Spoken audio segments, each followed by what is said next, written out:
charges range from lewd or lascivious molestation with a victim aged 12 to 15 to transmission of child pornography by electronic device. So you know that I got that cash. You don't even have to ask. Have anything you want to, 'cause I can make it rain on you. 'Cause you know that shit, if you got it, if you got it.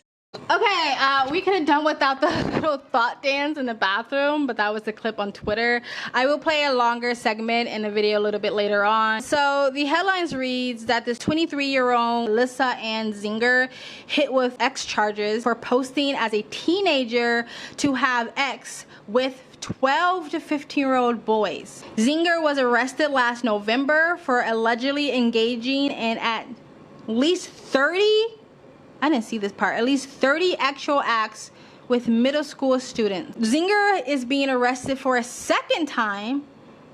Okay, a second time as 4 new victims have come forward. The woman would pretend to be a homeschooled 14-year-old girl online to meet up with young boys. She had a relationship with one of the boys from May 2023 to September 2023 who believed she was 14 the entire time, the whole time.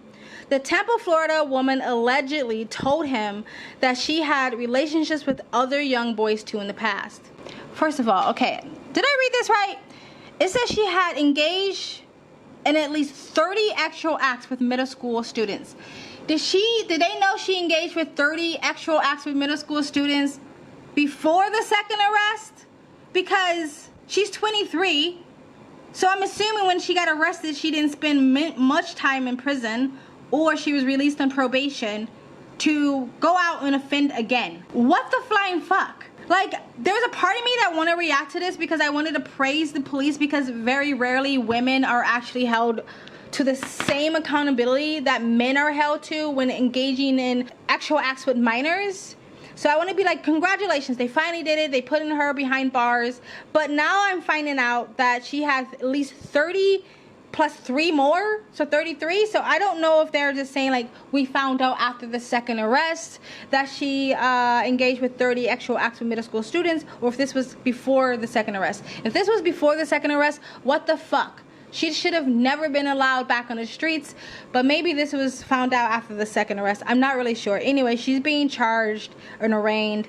And first up here at 10, a Tampa woman accused of posing as a homeschooled middle schooler over social media and molesting a student is now facing new charges. 4 more victims have come forward accusing 23-year-old Alyssa Zinger of lewd and lascivious behavior.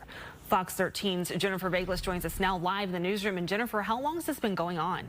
Yeah, Brianna, you may recall our coverage in November when Alyssa Zinger was first arrested after one boy between the ages of 12 and 15 came forward, stating she posed as a 14-year-old over Snapchat and lured them to engage in sexual acts.